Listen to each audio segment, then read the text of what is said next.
Ahora sí. Sí, profe, ya está grabando.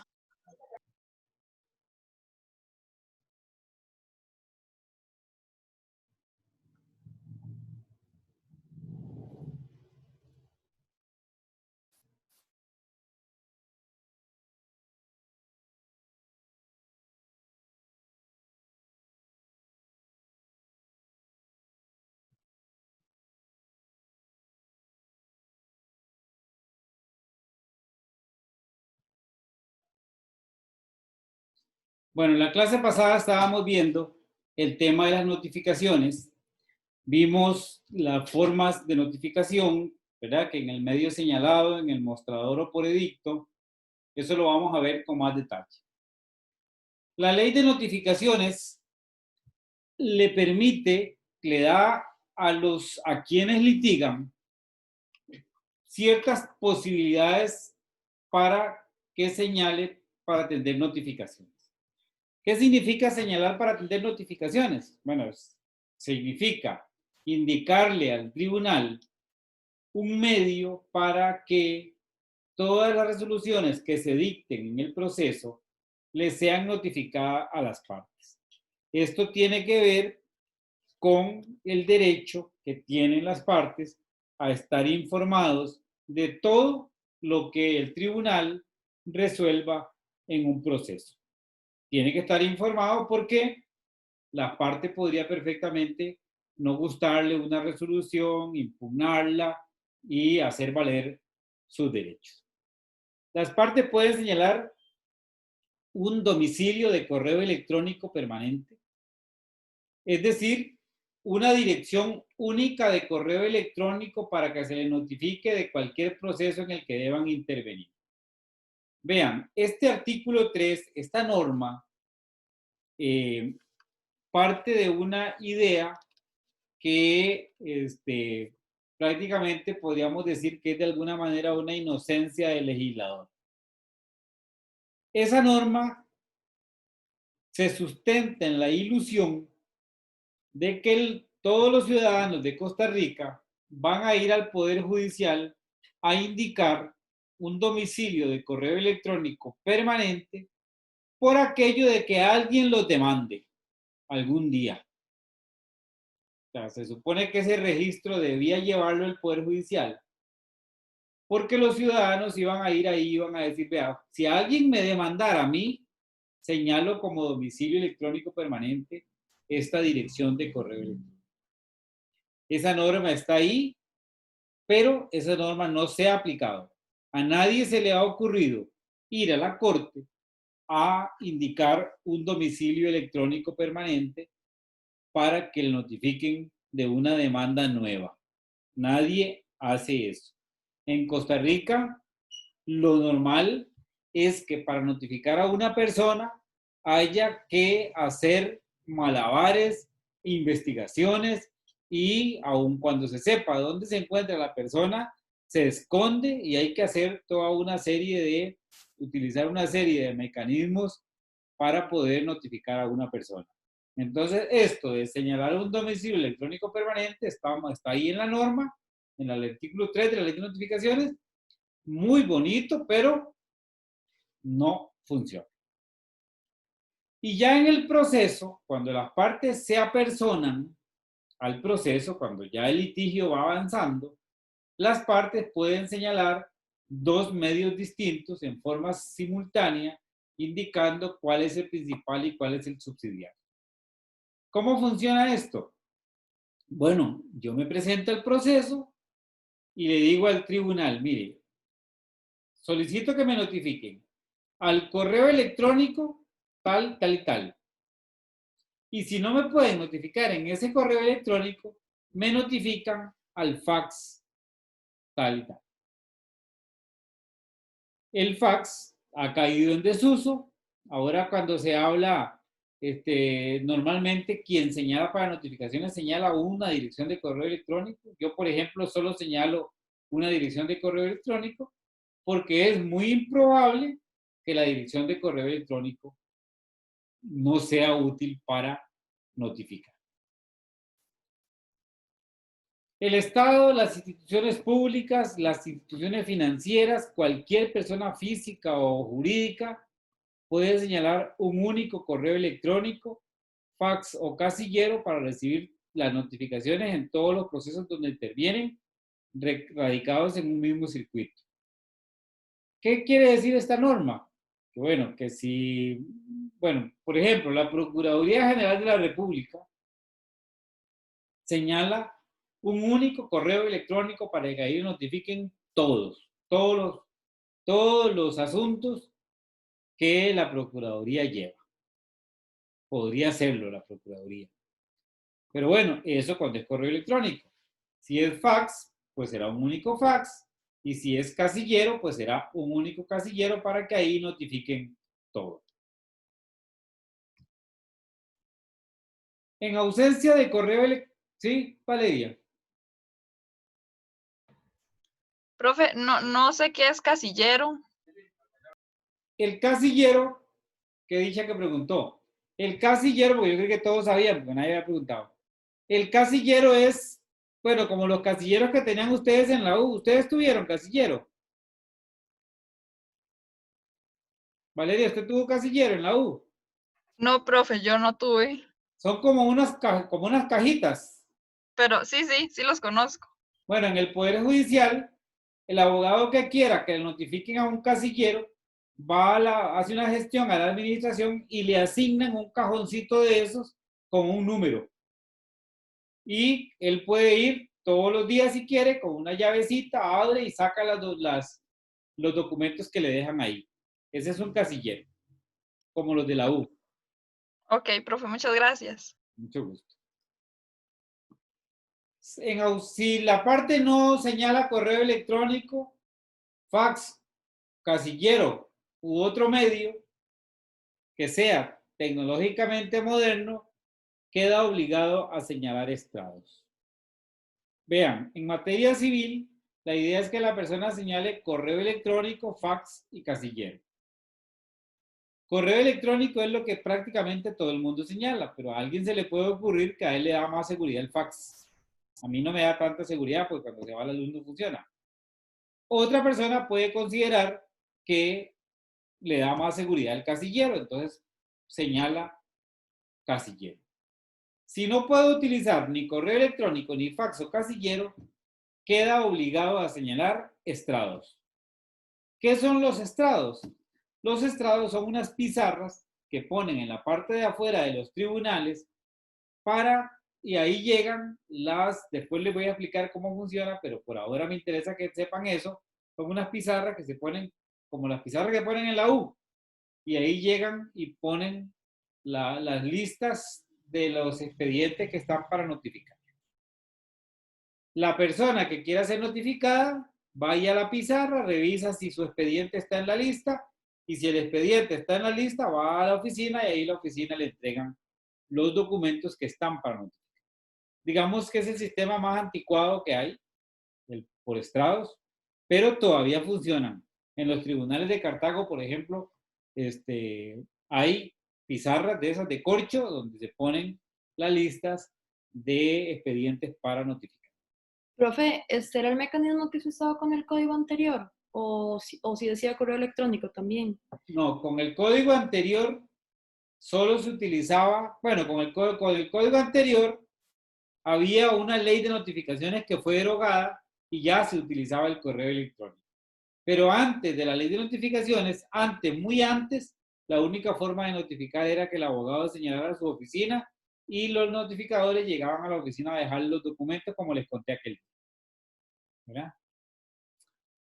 En procesos de violencia doméstica y pensiones alimentarias, es posible señalar lugar.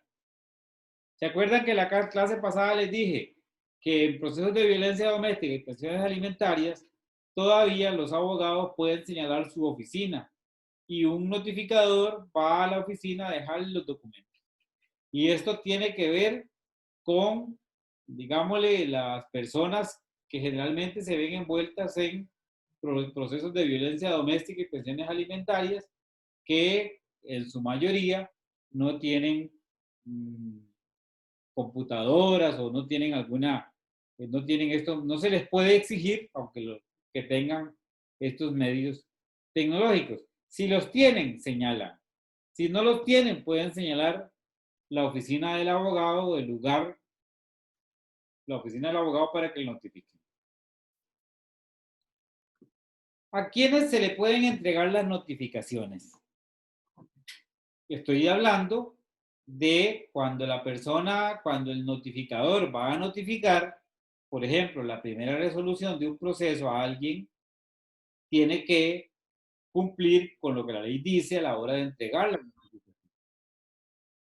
Dice que la notificación se le puede entregar directamente al destinatario, lógico. Si me vienen a notificar a mí, me pueden entregar los documentos a mí. Pero se puede notificar al representante, al curador procesal o a terceros. Se puede notificar a cualquier persona que esté en el lugar que aparente ser mayor de 15 años. Y cuando se trata de lugares cerrados, como un condominio, por ejemplo, si no quieren dejar pasar al notificador, para notificar a alguien basta con entregarle los documentos al guarda, a la persona encargada de regular la entrada, y de esa forma se tiene por notificada a la persona que se quiere notificar.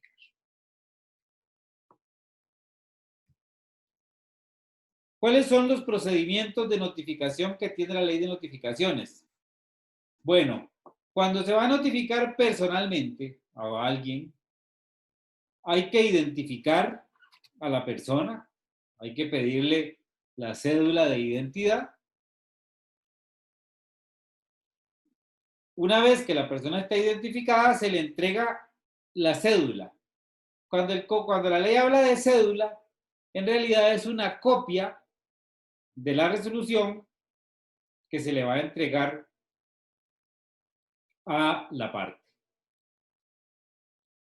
¿Qué requisitos tiene que tener la cédula? Bueno, lo que dice ahí el artículo 6, que es que esa copia de la resolución que se le entrega tiene que indicar el nombre de la persona a la que se le entrega, la hora y la fecha a la que se le entrega, el lugar en el que se le entrega, todos esos requisitos que dice el artículo 6. Y una vez que se entregan los documentos, la persona que notifica, que puede ser el notificador o puede ser un notario, tiene que hacer un acta donde dice a las tales y tales horas en San Pedro de Montedioca notifiqué al demandado tal personalmente mediante documentos que le entregué en su casa de habitación, o personalmente, o que personalmente le entregué en su lugar de trabajo. ¿Verdad? Cuando se notifica en la casa de habitación de una persona a la que hay que notificar, los documentos se le entregan al destinatario si está. Si no está el destinatario, se le entrega a una persona que aparente ser mayor de 15 años. Y en caso de que sea un lugar con una entrada como el condominio, como les decía antes, se le puede entregar a la persona encargada de regular la entrada. Y aquí volvemos, ¿verdad?, al tema del domicilio electrónico permanente. A eso que les decía antes, a que las personas acuden al sueño de que las personas acudieran al Poder Judicial a señalar un domicilio electrónico permanente para que le notificaran cualquier demanda que se interpusiera contra él. Profesor, Sí. perdón, no sé si lo vamos a ver más adelante, pero me genera duda cómo después se aseguran que la notificación le llegue a la persona si se lo entregaron a otra, como digamos a la mamá o a quien sea que estuviera ahí en la casa. Bueno, el legislador parte de una premisa. Se notifica en la casa de habitación con la persona que esté. Y en la ley parte de la premisa de que esa persona se lo va a entregar. Y ese tema no se discute. Vamos, yo, en mi experiencia, resolví muchos incidentes de nulidad, de notificación, porque después de que se notificaba un demandado, él buscaba la forma de anular la notificación y se dio muchas veces que decía, mire, a mí me notificaron en mi casa de habitación, me le entregaron los documentos a mi esposa, pero resulta que mi esposa y yo nos estamos divorciando y ni nos hablamos. Y ella, para afectarme, ni me entregó los documentos.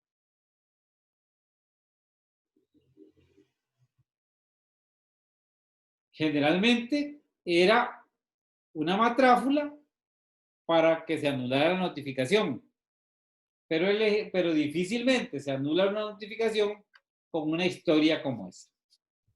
Profe, Sí. y cuando, por ejemplo, si es que la norma dice que aparenta tener 15 años, ¿qué pasa si alguien aparentaba pero realmente no tenía más de 15 años? Procede, digamos, como la nulidad.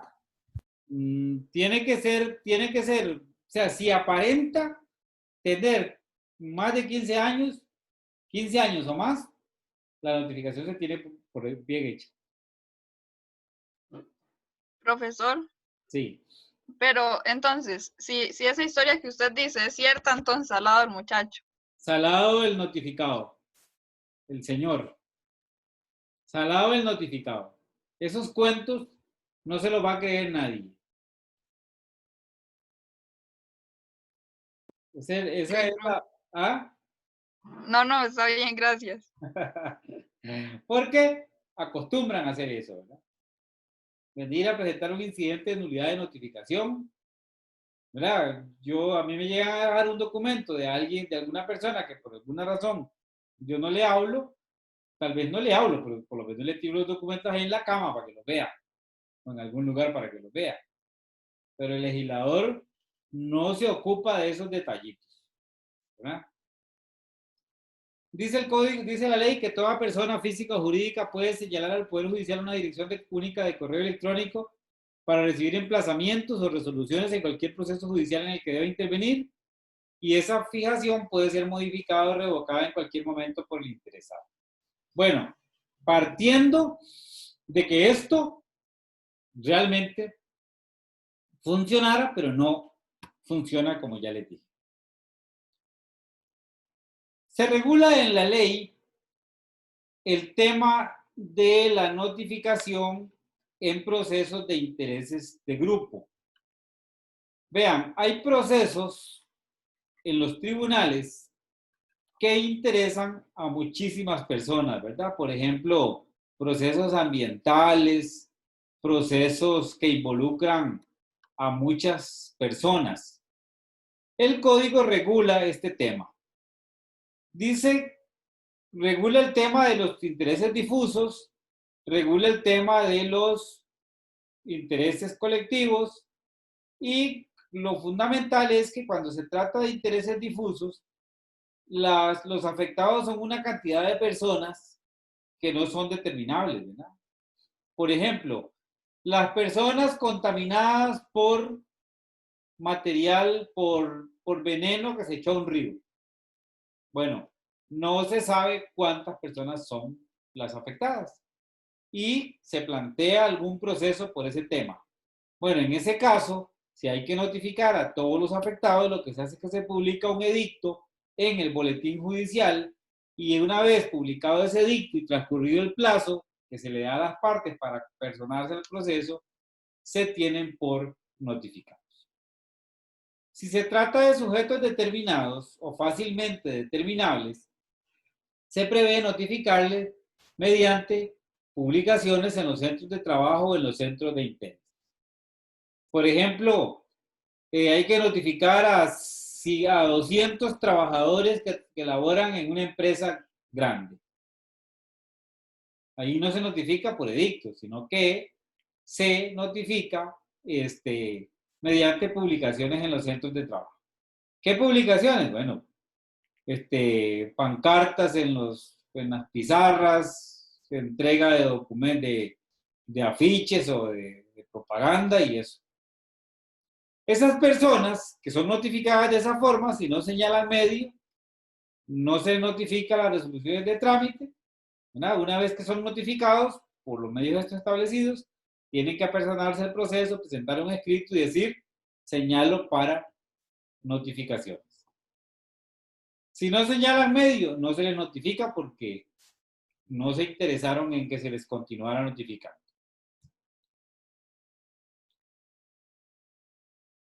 Se establece la posibilidad de que si el tribunal está radicado, por ejemplo, en San José, y hay que notificar a alguien en Liberia, la autoridad de San José comisione a Liberia, a una autoridad judicial o a la policía, para que sea la policía la que notifique, ¿verdad? Y ese documento que se envía a Liberia, en este caso concreto, lo que hace es que se remite por vía electrónica. Bueno, ahora ya no es ni se remite por vía electrónica. Ahora ya cuando hay que enviar una comisión, el tribunal sube la comisión al expediente electrónico, el interesado entra al expediente electrónico, imprime la notificación, los documentos, y se los lleva a la autoridad que tiene que practicar la notificación. Ese es un trámite que agiliza mucho. Ya no hay que ir hasta el tribunal a buscar un auxiliar para que el auxiliar le dé a uno la comisión, no. Se mete uno al sistema, imprime la comisión, imprime los documentos y se lo lleva, digamos que va dirigida a la delegación de la Guardia Rural de Jicaral. Entonces yo imprimo la notificación y todo y se lo llevo al delegado de la Guardia Rural de Jicaral, y el delegado tiene que tener por válido el documento porque se lo llevo yo impreso del expediente electrónico. Cuando se trata de personas jurídicas, ¿verdad? Sociedades, hay 8 formas de notificar a las sociedades. Se puede notificar personalmente al representante, se puede notificar en la casa de habitación del representante, se puede notificar en el domicilio real del representante, ¿verdad? Se le puede notificar en el domicilio contractual cuando en el contrato se ha pactado un domicilio para atender notificaciones. Se puede notificar en el domicilio social, o sea, el que consta en la escritura de constitución de la sociedad. Se puede notificar en el domicilio real de la persona jurídica, como dice el artículo 61 del Código Civil. ¿Y cuál es el domicilio real de la persona jurídica? Donde está la sede principal de sus negocios. Se puede notificar en el domicilio registral, o sea, el domicilio que aparece en el registro público. Y se puede notificar con el agente residente. ¿Qué es esto del agente residente? Bueno, el Código de Comercio exige que toda persona jurídica que se inscriba en el registro público tiene que tener nombrado una persona que se llama agente, bueno, que se denomina agente residente. Generalmente es el abogado que hace la escritura de constitución de la sociedad. Este agente residente, generalmente es un abogado que tiene la oficina abierta, está facultado para recibir notificaciones en nombre de la sociedad. Toda sociedad tiene que tener un agente residente. Eso lo dice el artículo 18, inciso 13 del Código de Comercio, que les recomiendo que lo busquen y lo tengan a mano, ¿verdad? Porque lo pueden ocupar. Pero la notificación con el agente residente solo se puede hacer cuando los representantes de la sociedad no tengan su residencia en el país. O sea, si una empresa, perdón, si una persona jurídica tiene representantes en Costa Rica, no se puede notificar con el agente residente. Hay que ir a buscar a los representantes para notificarles directamente a ellos. ¿Cuál es el tema aquí? y estamos hablando de la notificación de la primera resolución, que eso es importante que lo distingamos. Una cosa es notificar la primera resolución de un proceso y otra cosa es notificar las demás resoluciones. La primera resolución de un proceso está rodeada de una serie de rigores por parte del legislador, porque si a una persona no se le notifica la primera resolución de un proceso, nunca va a tener conocimiento de que está siendo demandado. Y si no tiene conocimiento de que está siendo demandado, no se va a defender. Y eso implica una violación grave al debido proceso, porque esa persona, como consecuencia de que no fue notificada, va a haber afectado su derecho porque no va a poder ejercer el derecho de defensa, que además es un derecho constitucional. Se puede notificar en el domicilio registral. El domicilio registral, cuando se trata de personas físicas, es la casa de habitación. Cuando se trata de personas jurídicas, es la sede social. Las personas físicas deben mantener actualizado su domicilio en el registro civil, según dice el código, la ley, perdón. Y las personas jurídicas deben mantener actualizado su domicilio en el registro mercantil. Esta norma del domicilio registral tuvo una, digámosle, un rige, digamos, se estableció que entraba a regir 12 meses después de que entró en vigencia la ley. Como ya la ley es tan vieja, hay que partir de la base de que esa norma está vigente. Eso significa que todas las personas deberían tener actualizado su domicilio en el registro civil y que todas las personas jurídicas deberían tener actualizado su domicilio en el registro mercantil. No obstante, esta norma es una norma que no se está aplicando, nadie va al registro civil a actualizar su dirección y posiblemente eso tenga que ver con razones de seguridad, porque si yo voy al registro civil a poner cuál es mi dirección exacta con detalles, posiblemente esté arriesgándome a que todo el mundo sepa dónde vivo yo, y eso puede entenderse como una afectación a la seguridad de una persona. Notificación en el domicilio contractual. Este tema de la notificación del domicilio en el domicilio contractual es un tema que está muy de moda.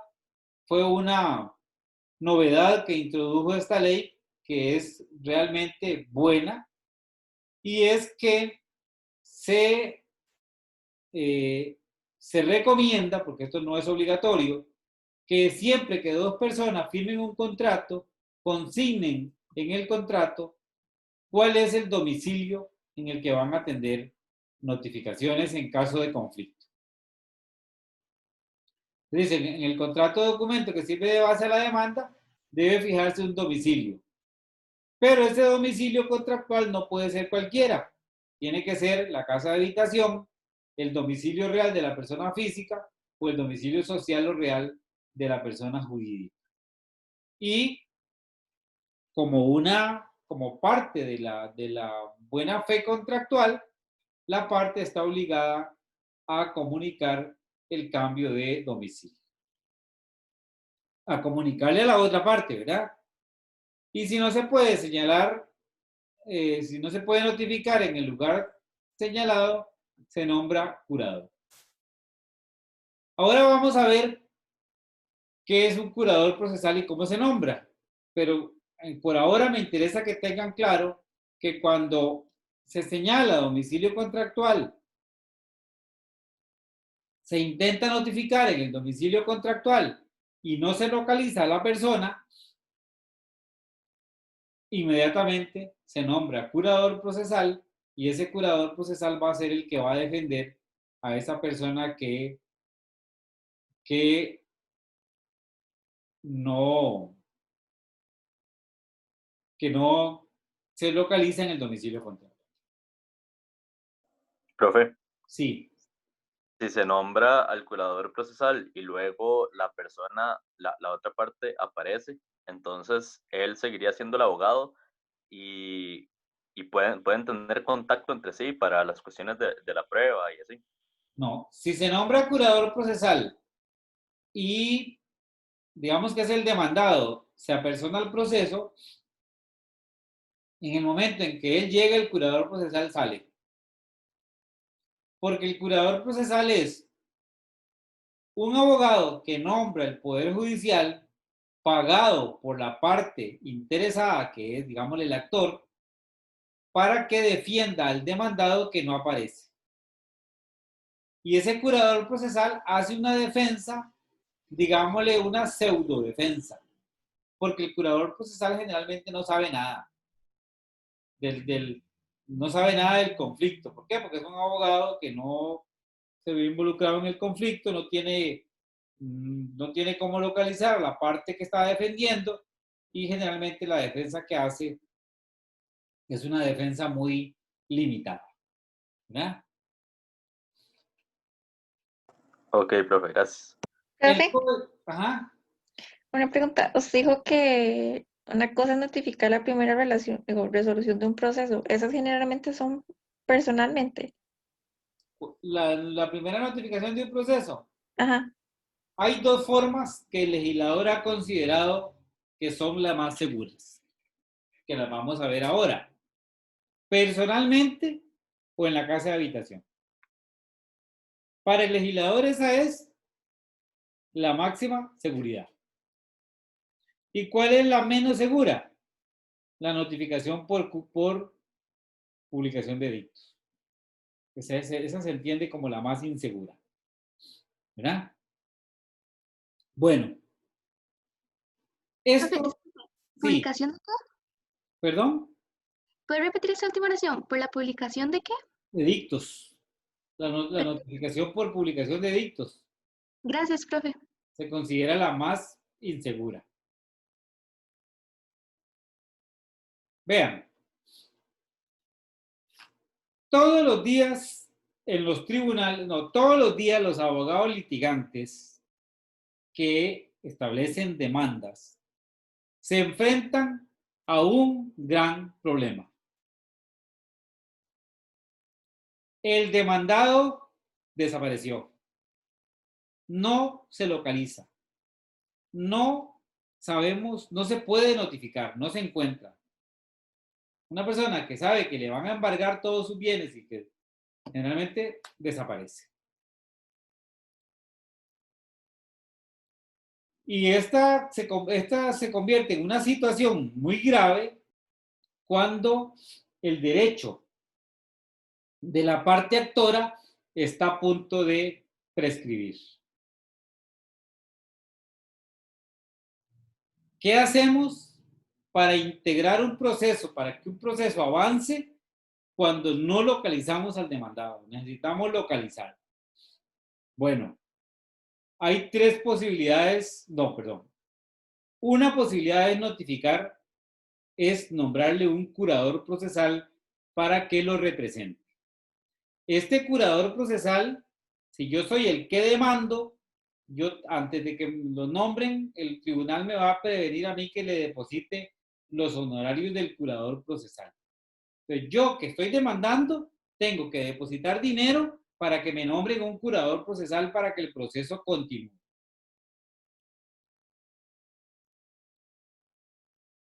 ¿En qué caso le pido al tribunal que nombre un curador procesal?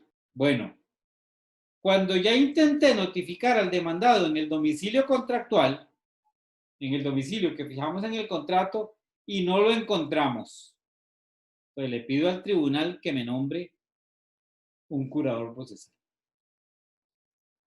Cuando ya intenté notificarlo en el domicilio registral, ¿verdad? El que supuestamente debería estar actualizado en el registro civil, y no lo encuentro, le pido al tribunal que nombre un curador procesal.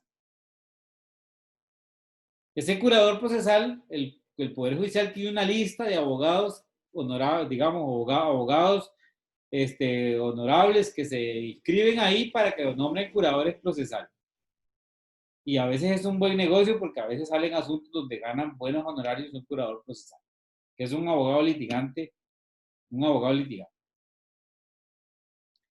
Y el otro supuesto en que procede el nombramiento de curador procesal es en el supuesto de ausencia procesal. ¿Qué es ausencia procesal? Bueno, cuando yo tengo conocimiento del lugar donde vive el demandado, intento notificarlo, pero no se localiza. En ese caso, yo le pido al tribunal que nombre un curador procesal, pero para nombrar curador procesal, el tribunal tiene que estar seguro de que el demandado es un ausente procesal. ¿Qué es un ausente procesal? Bueno, que tenía un domicilio donde era localizable y de pronto se volvió ilocalizable. O sea, desapareció.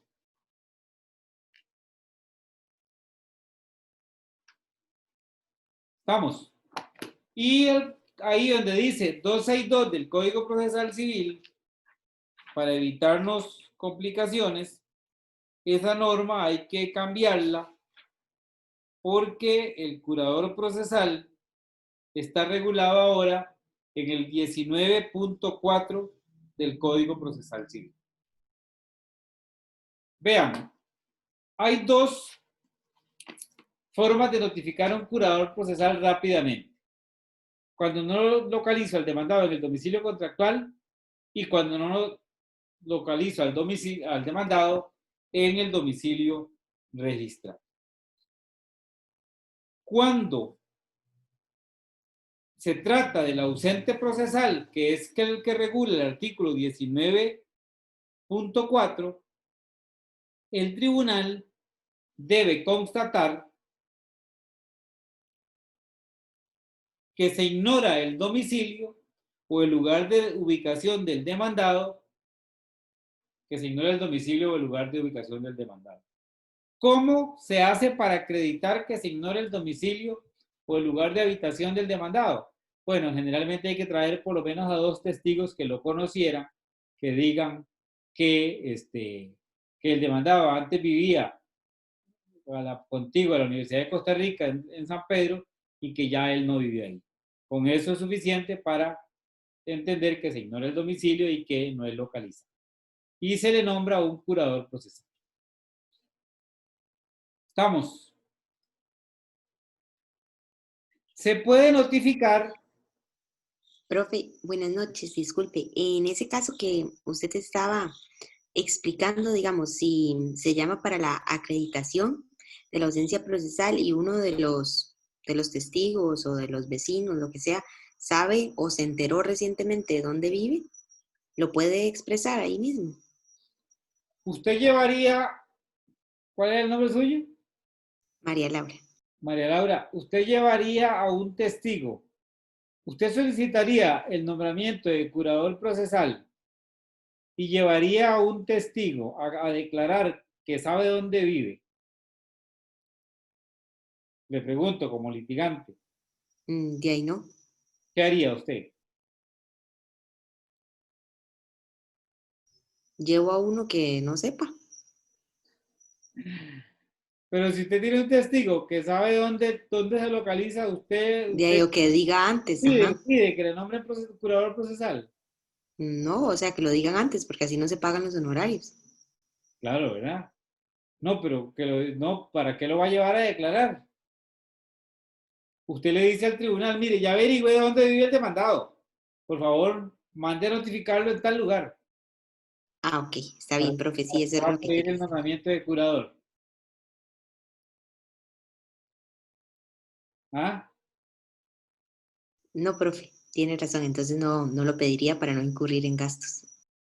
O salvo que a usted le interese que el nombren curador para que la defensa del demandado no sea muy que digamos, ¿verdad? Habría que ver ahí qué estrategia se sigue. Yo preferiría notificarlo, ¿verdad? Para evitarme después nulidades. La primera notificación se puede hacer por correo postal certificado.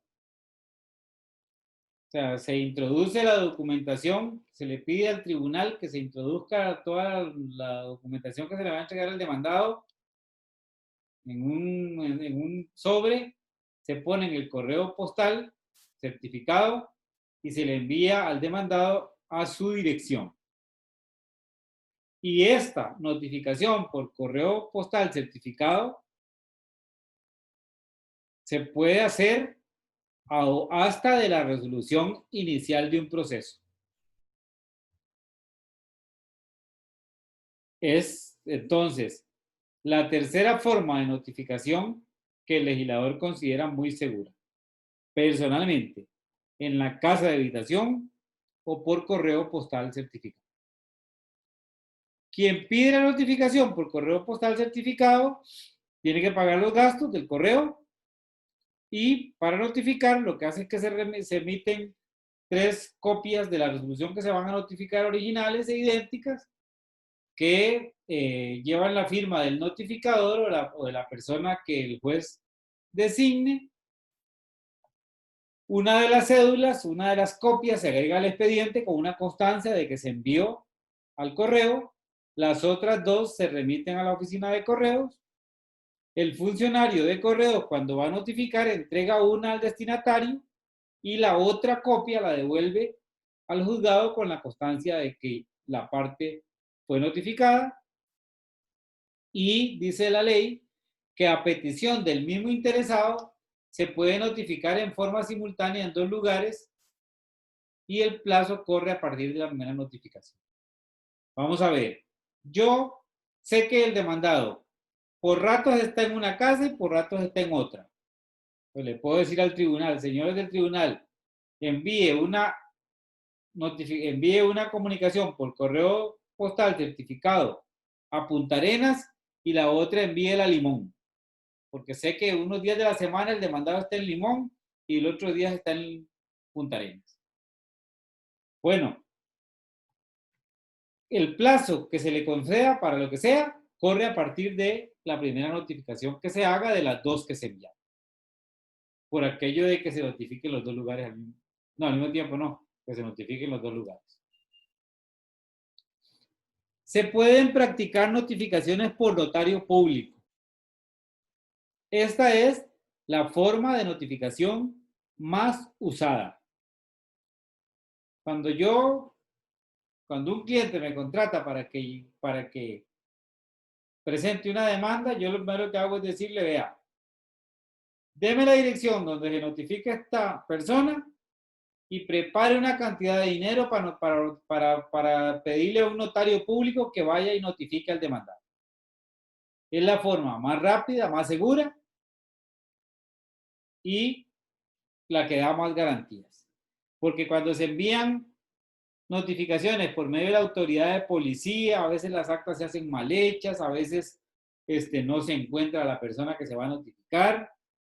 El policía solo va al lugar que le indican y no va a ningún otro. En cambio, si es un notario pagado, el notario a veces hasta duerme en la puerta del demandado para notificarlo con tal de ganarse los honorarios. La notificación por notario está prevista para notificaciones que se deben practicar personalmente. O sea, las resoluciones importantes se notifican por medio de notario. Esta es una forma de notificación muy segura, ¿verdad? El notario puede actuar fuera del protocolo, o sea, no tiene que ser, la notificación no tiene que hacerle el protocolo, pero tiene que hacer constar el acta en papel de seguridad. El notario puede notificar dentro o fuera de Costa Rica.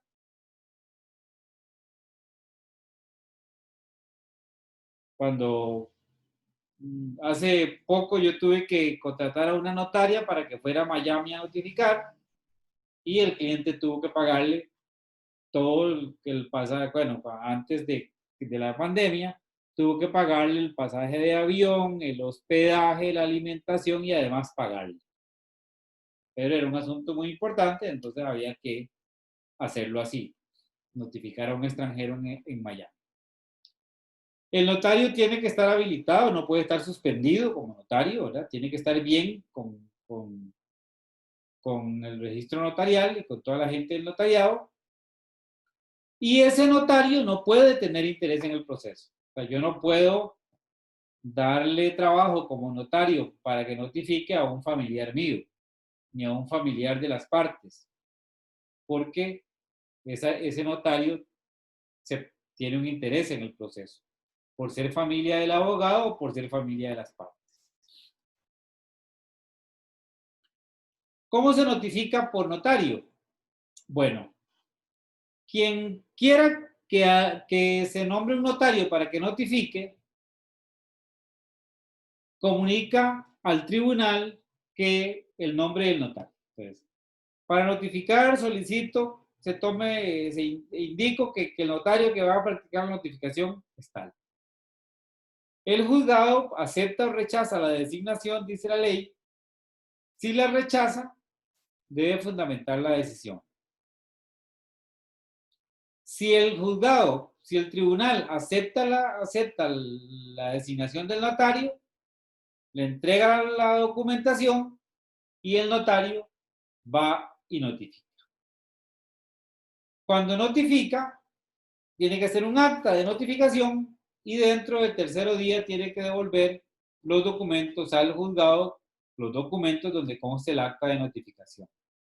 El notario, como les decía antes, lo paga quien lo contrató y lo pagado, lo que una parte le entrega al notario, no se lo puede cobrar al demandado como costas. ¿Por qué no constituye costas? Porque, bueno, si hay una gran cantidad de formas de notificar y la parte actora contrata a un notario, es un lujo que se quiere dar y ese lujo no tiene por qué pagarlo la parte demandada. Esa es la idea que tiene la ley en el tema del notariado. ¿Se puede notificar por correo electrónico? La notificación por correo electrónico, salvo el caso del correo electrónico permanente, solo funciona para las notificaciones posteriores. Se supone que yo, cuando me apersono un proceso, le indico al tribunal, a partir de este momento me notifican al correo electrónico tal y tal y tal. Pero ¿qué pasa si a mí me tienen que notificar por correo electrónico una resolución que además lleva, digamos, que la parte contraria presentó 5 libros, así, de 500 páginas cada libro? Eso es lo que me tienen que notificar. Bueno, en ese caso, las copias esas, que son libros grandes, que no se pueden enviar por correo electrónico, quedan en el tribunal y a mí me van a decir, en el tribunal quedan todas las copias que usted tiene que recibir y lo que tengo que hacer yo es ir a traerlas al despacho, a la oficina judicial, porque no me van a mandar por correo electrónico toda esa documentación. La notificación por correo electrónico tiene carácter nacional y vale para segunda instancia y casación. O sea, que si yo en primera instancia, que si yo señalo para tener notificaciones un correo electrónico, a partir de ahí, sea en segunda instancia o en casación, el tribunal me va a notificar en el correo electrónico. Y cuando se notifica por correo electrónico, se entiende que la persona queda notificada el día hábil siguiente a aquel en que se hizo la transmisión. Vean, este tema de cuándo queda notificada una parte es importantísimo. ¿Por qué? Porque si uno tiene claro este tema, puede comprometer muchísimo al cliente. Voy a ponerles un caso. Imaginemos que a mí me notifican una sentencia un viernes. No, perdón. A mí también como abogado me transmiten al correo electrónico una notificación de una sentencia, me la transmiten un viernes.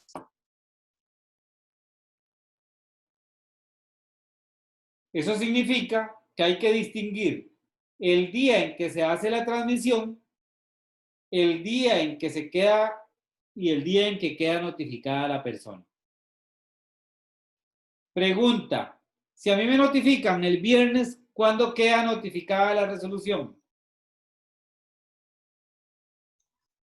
Sería el día hábil siguiente, o sea, el lunes. El día hábil siguiente sería el lunes. Eso es correcto.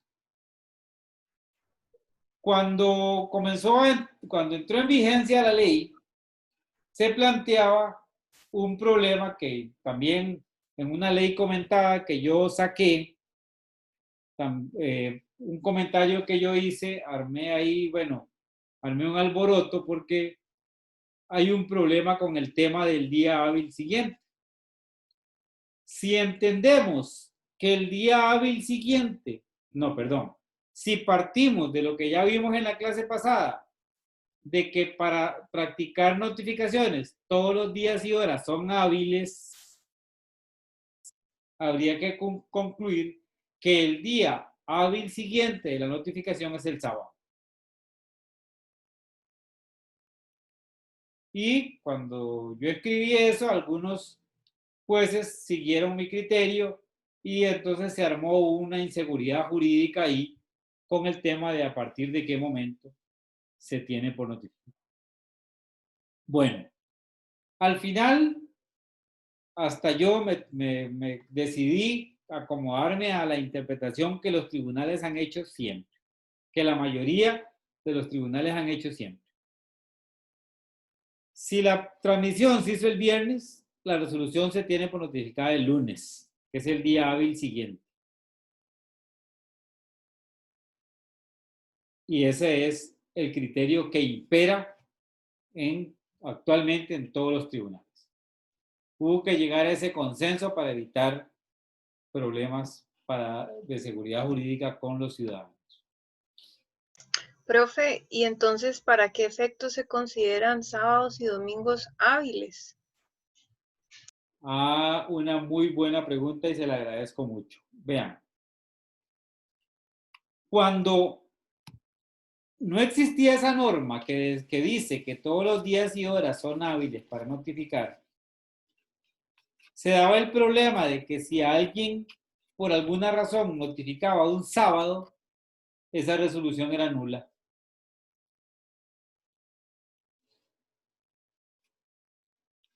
Y había que eliminar esa posibilidad de estar alegando nulidades por una notificación que se practicaba un sábado. Sábado, domingo, el día que sea, a usted le entregaron los documentos y fue notificado. No venga aquí a pedir nulidades. Esa es la razón. ¿Verdad? Aparte de que la tendencia, como les decía en la clase pasada, la tendencia es que los tribunales en algún momento trabajen 24/7 para darle las 24 horas de los 7 días de la semana para hacer realidad el principio de justicia pronta. ¿Estamos?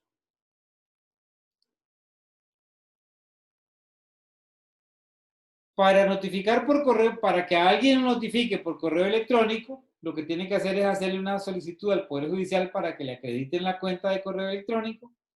El departamento correspondiente del Poder Judicial hace una prueba y si se confirma la entrega, ingresa la cuenta a la lista oficial que pueden consultar todos los tribunales. O sea, hay que pedirle a los tribunales que habiliten la cuenta de correo electrónico para que me sigan atendiendo, para que me sigan notificando. Una vez que el tribunal lo habilita, una vez que el Poder Judicial habilita la cuenta de correo electrónico, todos los tribunales la tienen a su disposición y en cada proceso que me tengan que notificar, utilizan la cuenta de correo electrónico que yo indico en el escrito. Una vez firmada, esto tiene que ver con el trámite en el proceso, en el trámite en el tribunal, ¿verdad? Una vez que los tribunales firman una resolución, esa resolución se almacena en un directorio y se ordena informáticamente la realización de la notificación, y cualquier imposibilidad de entrega de una notificación, generalmente cuando es por fax, se entiende que es responsabilidad de la parte que señaló. En esto del tema del fax, se dieron muchos problemas, ¿verdad? Que la parte que era un teléfono con fax y entonces el fax no entraba porque se estaba utilizando como teléfono, responsabilidad de la parte. O lo otro que se daba es que en el sector se iba la luz, el fax no funcionaba y entonces no entraba la notificación y había que ir a los tribunales a demostrar que en el momento que se intentó notificar, el fax no estaba funcionando porque en el sector se había ido la luz y todo este problema. Pero todo esto por correo electrónico no funciona porque en correo electrónico da igual si hay luz o no hay luz. Perdón, si hay electricidad o no hay electricidad. En cada tribunal hay un servidor judicial que es responsable de verificar 4 veces al día el envío de notificaciones. Los correos que reciba el tribunal por parte de los ciudadanos debe distribuirlos a los funcionarios correspondientes y debe llevar un registro de las comunicaciones recibidas. Vean, este es un procedimiento que establece la ley, pero prácticamente ya no funciona porque ahora cuando uno presenta un escrito a los tribunales, simplemente lo sube a la plataforma que está prevista para esos efectos. Esto solo funcionaría en caso de que haya que presentar documentos por correo electrónico y un expediente no esté en plataforma porque es un expediente, por ejemplo, muy viejo. Se puede notificar por fax, ya esto está en desuso prácticamente. Solo se puede notificar por fax resoluciones posteriores, no se puede notificar por fax la resolución inicial de un proceso. Y igual, si hay copias que son muy grandes, no se podrán pasar por el fax y las quedan a disposición de las partes para que las partes la vayan a retirar al tribunal. La notificación por fax tiene carácter nacional y vale para segunda instancia y casación. Y igual que el correo electrónico, la persona queda notificada el día hábil siguiente de la transmisión. Cuando se notifica por fax, basta con que yo indique en el escrito que me notifiquen al fax y el número de teléfono. Puede notificar por fax la oficina centralizada de notificaciones o el tribunal que cuente con fax. La notificación se acredita con el comprobante que emite el aparato, el fax. No es necesario que el auxiliar judicial que hace la transmisión esté nombrado como notificador. Puede notificar cualquier funcionario del tribunal y el comprobante no requiere la firma de quien transmite. Basta con que conste el nombre de quien hace la transmisión. Se puede notificar por casillero. La notificación por casillero vale para segunda instancia y para casación cuando ambos tribunales tengan el mismo asiento. ¿Qué significa esto de cuando ambos tribunales tengan el mismo asiento? Bueno, que si yo tengo un casillero en San José y tengo otro casillero en Guadalupe, los tribunales de Guadalupe no me van a venir a notificar al casillero de San José. No, en el casillero de San José voy a entregar las notificaciones de los asuntos que llevo en San José. Y en Guadalupe voy a encontrar, en el casillero que tengo en Guadalupe, voy a encontrar solamente las notificaciones de los expedientes que yo tengo en Guadalupe. Para quien preguntó qué era un casillero, aquí está la foto, ¿verdad? Del casillero. Ve que se parece a los de la universidad. Sí, profe. Puede ser utilizado por cualquier persona física o jurídica. Hay que hacer una solicitud de autorización al administrador del edificio. Si hay una oficina centralizada de notificaciones, a esa oficina le corresponde entregar las cédulas en el casillero. Si no hay oficina centralizada de notificaciones, las notificaciones las entrega el mismo tribunal, las introduce alguien del tribunal en el casillero correspondiente.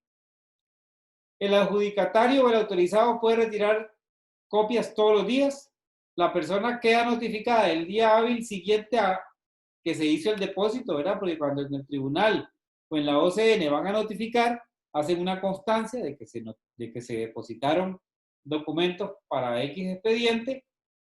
Si pasados 15 días nadie recoge los documentos del casillero, se retiran y se destruyen. ¿Ah? Si alguna persona por error le meten documentos que son para otro casillero, debe devolverlos al tribunal para que el tribunal los ubique en el lugar que corresponde. Se regula la notificación en estrados, o sea, lo que les decía antes, la pizarra exterior, son lugares públicos destinados a exhibir las listas de procesos con resoluciones a notificar. La notificación en estrados solo sirve para segunda instancia y casación cuando ambos tribunales tengan el mismo asiento. Lo mismo que les decía antes, si una persona señala estrados que están en San José, los tribunales de Guadalupe no van a venir a dejarle documentos, a pegar documentos a la pizarra de San José. Los documentos que va a encontrar la parte son los de los expedientes que tenga en San José. Es válida la notificación recibida en estrados por la parte, puede recibirlas el abogado director o puede recibirlas el apoderado. El apoderado puede llegar a la oficina judicial a pedir que se las entreguen o puede ir a la oficina centralizada de notificaciones para pedir que le entreguen los documentos. Puede notificar, como les decía, la OCN o el tribunal. Las listas de notificación se exhiben los martes y los jueves. La lista va a indicar el número único de expediente, el nombre de las partes y la naturaleza del proceso. Las listas se imprimen por duplicado y pueden ser consultadas por las partes, los abogados y las personas autorizadas. Si una persona llega a la pizarra y encuentra que hay notificaciones para el expediente que le corresponde, ¿ya? Va a la oficina, le pide que le entreguen las cédulas y las copias, deja una constancia de que las recibió y firma con quien se las entregó. Cuando se ponen listas en las pizarras, si esos documentos no se retiran, el día que se exhibe la lista, se quita la lista y vencido el plazo para recurrir, se destruyen. De esa destrucción se deja un registro, una constancia en el tribunal. Se puede notificar en el mostrador. Si una persona llega ahí al mostrador y pide que lo notifiquen una resolución porque está interesado en que se lo notifiquen, el juez, el auxiliar designado o un funcionario de la oficina centralizada de notificaciones puede notificar a la parte, puede notificar al abogado director o puede notificar al apoderado ahí mismo en la oficina judicial. Cuando se trata de personas con discapacidad, dice la ley, las notificaciones deben realizarse de forma comprensible y accesible para la persona, considerando el tipo de discapacidad. Debe facilitarse el servicio de intérprete o los medios tecnológicos que le permitan obtener la información. Cuando sea necesario, la cédula que es la copia de la notificación, debe ir acompañada de un documento electrónico, braille o cualquier otro. Los medios electrónicos, informáticos, telemáticos o de cualquier clase que se utilicen para notificar deben ser accesibles a los lectores de pantalla para no videntes. Y se regula en la ley lo que se llama presunción de notificación. Y esta presunción de notificación es importante, es muy importante. Tiene que ver con el deber de colaboración y con el deber de responsabilidad de las partes que litigan. Dice la ley que se tiene por notificada la persona que sin haber recibido notificación o recibida de forma irregular, se apersone al proceso independientemente de la naturaleza de su gestión y si pide la nulidad deberá realizar el acto correspondiente. Vean por qué es importante esta norma. Resulta que a mí me notifican en mi casa de habitación y yo considero que fui mal notificado. Me dan 5 días para contestar la demanda. Si yo quiero alegar la nulidad de la notificación, puedo presentar un incidente de nulidad de notificación y digamos que lo presento mañana, martes. Mañana martes. Bueno, el hecho de que yo presente un incidente de nulidad de notificación implica que me doy por notificado del proceso en el momento en que presento el incidente de nulidad. Y eso también implica que a partir del momento en que yo presente el incidente de nulidad, me comienza a correr el plazo de 5 días para contestar la demanda. En otras palabras, el hecho de que yo presente un incidente de nulidad por una notificación que no me gustó como me la hicieron, no significa que yo tenga más plazo para contestar la demanda. A partir del momento en que presente el incidente, comienza a correr el plazo para contestar. ¿Qué tengo que hacer entonces? Presentar el incidente y contestar. Si rechazan el incidente de nulidad, ya contesté. Y si lo acogen, también.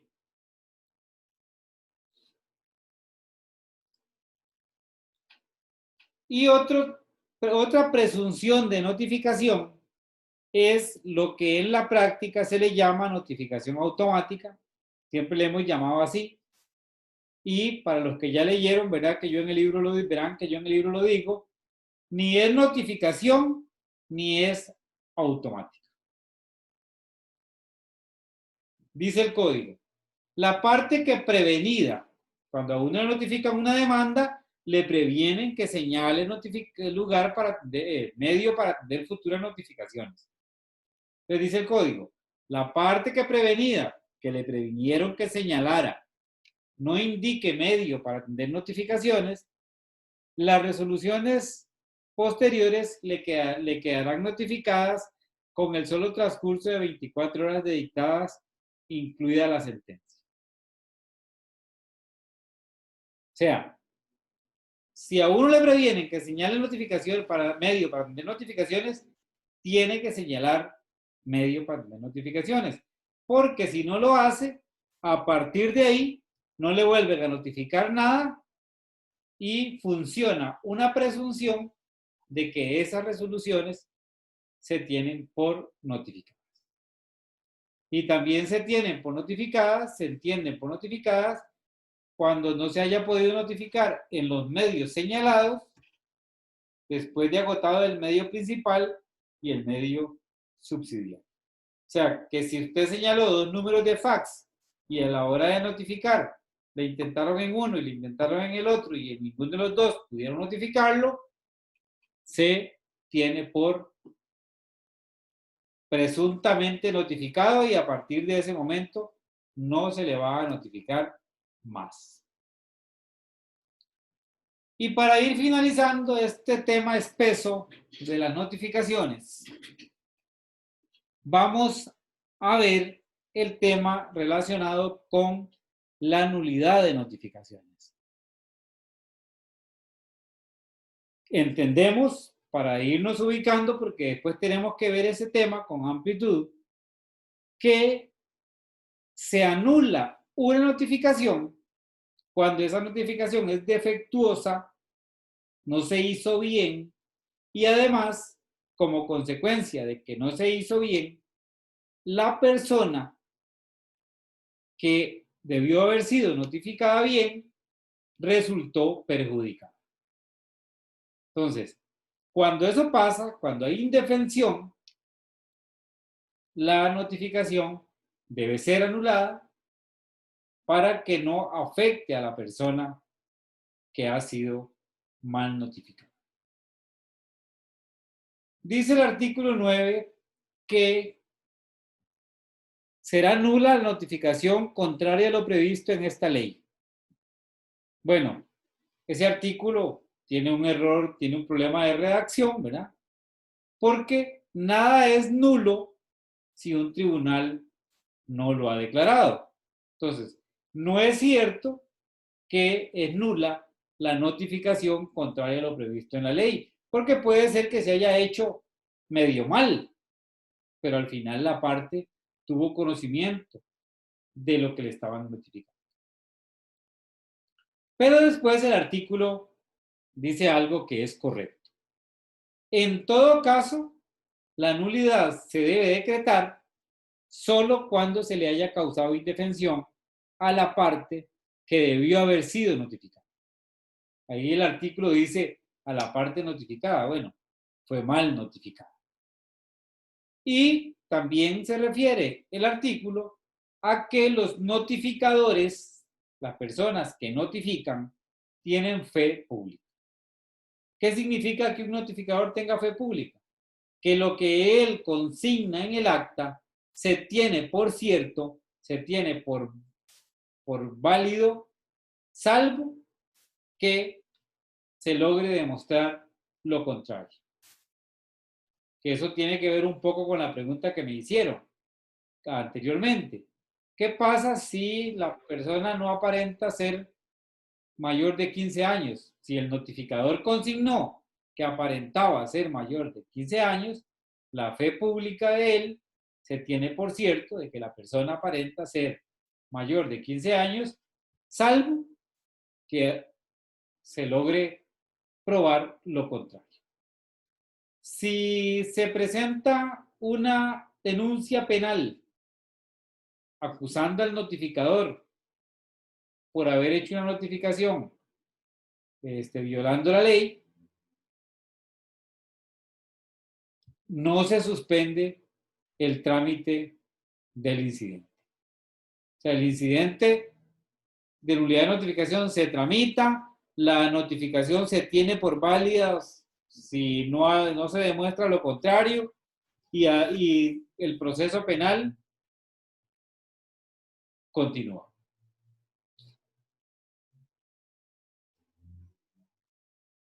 Y listo. Vean, este tema de las notificaciones es un tema un poco árido, complicado. Bueno, no tan complicado, pero es árido y de alguna manera no es como muy divertido como todos los demás temas, pero es un tema muy importante y vale la pena recalcar que tenemos que distinguir entre la notificación de la primera resolución de un proceso y la notificación de todas las demás resoluciones del proceso. En la notificación de la primera resolución descansa prácticamente un 90%, para no decir más, del debido proceso. O sea, si a una persona no le notifican bien la primera resolución de un proceso, nunca tuvo conocimiento de que lo habían demandado. Y si nunca tuvo conocimiento de que lo habían demandado, no se va a poder defender. Cuando se dé cuenta de que lo habían demandado, es porque seguramente lo llevan a sacar de la casa. Por eso, la resolución primera es fundamental. Por eso, la resolución primera no se puede notificar por edictos, salvo circunstancias excepcionales. Y solo excepcionalmente, en el caso del correo electrónico permanente, se puede notificar por correo electrónico. Una vez que la persona ha sido notificada del proceso, que sabe que existe un proceso en su contra, la situación es diferente. ¿Por qué? Porque si yo sé que hay un proceso en mi contra y siento que me notificaron mal, lo mínimo que yo puedo hacer es ir a buscar dónde está el expediente, revisar, buscarme un abogado que me revise el asunto y defenderme. Pero vean que son dos circunstancias totalmente diferentes. Una cosa es no tener absolutamente conocimiento de que me demandaron Y otra muy diferente es saber que me demandaron, pero me notificaron medio mal, medio feo, ¿no? Cuando a mí me buscan personas y me dicen, don Jorge, mire, es que me notificaron mal. A mí me notificaron, pero esta notificación, mi recomendación es, vea, no se ponga a alegar nulidades. Mejor, conteste la demanda y defiéndase. Porque si después no le pega el incidente de nulidad, por la razón que sea, hasta por error del tribunal, no le anula la notificación, usted se queda sin contestar la demanda y entonces lo van a condenar y le van a sacar de la casa o le van a embargar sus bienes o le van a hacer cualquier cosa porque usted, en lugar de defenderse, se puso a hacer gestioncita de nulidad.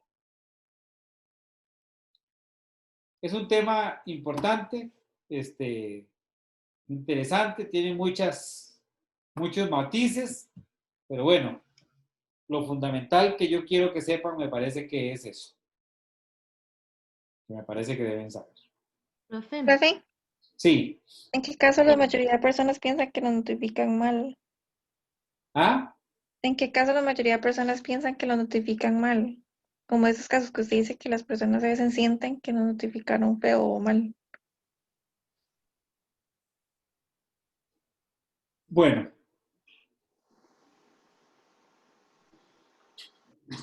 En Costa Rica hay mucha gente que le gusta, digámosle, que han oído hablar del incidente de nulidad y cuando ve que, digamos, dice, vea, es que me notificaron, pero no me entregaron copia de una resolución que se indica ahí. Me entregaron copias de todo esto, pero no me entregaron copia de una resolución. O, digámosle, vamos a poner un ejemplo aquí extremo, pero es real. A mí me notifican una demanda para cobrarme un pagaré. Yo tengo derecho, cuando me notifican, a que me entreguen copia de todos los documentos que presentó el demandante. Y resulta que por esas cosas de la vida no me entregaron, a veces hasta porque la sacaron por mala voluntad, no me entregaron copia del pagaré. Claramente, para defenderme, yo necesitaba ver cuál fue el pagaré que presentaron ahí en ese proceso. Una persona podría decirme a mí, don Jorge, presente un incidente de nulidad porque no me entregaron copia del pagaré. ¿Cómo le demuestro yo a un tribunal que efectivamente no venía la copia del pagaré? ¿Cómo se lo demuestro? Lo primero que va a decir, la otra parte va a decir, no señor, sí se le entregó. Lo que pasa es que la sacó de ahí del file de expediente para pedir a presentar un incidente de nulidad. ¿Qué le recomendaría yo a un cliente? Mire, no presentemos ningún incidente de nulidad. Busquemos el expediente donde esté, saquemos la copia del pagaré que presentaron y defiéndase. Contestemos. Tal vez se plantee el incidente de nulidad, se puede plantear, principalmente cuando del momento en que se lo notificó depende la prescripción, para tratar de anular esa notificación y que cuando yo me apersone ya esté prescrito. Pero hay que ver con mucho cuidado el caso concreto para decidir si uno plantea o no un incidente de nulidad. Profe, te hago una consulta. Sí. Con eso de que la persona menor de edad aparenta ser mayor de 15 años. Es un poco complicado porque ahora hay gente que se ve mucho mayor. Digamos, son más grandes de lo que eran los niños hace unos años. Digamos, una de 15 ya se parece a veces hasta de 20. Sí. ¿Por qué no piden la cédula de menores, que ahora es obligación que el niño la tenga después de los 12 años?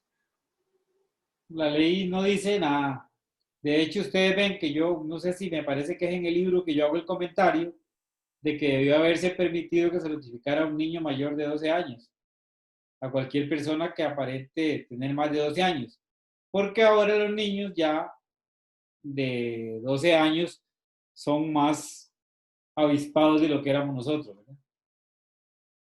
Pero la ley no dice eso, no pusieron el tema de los 12 años. Tiene que ser que aparente más de 15.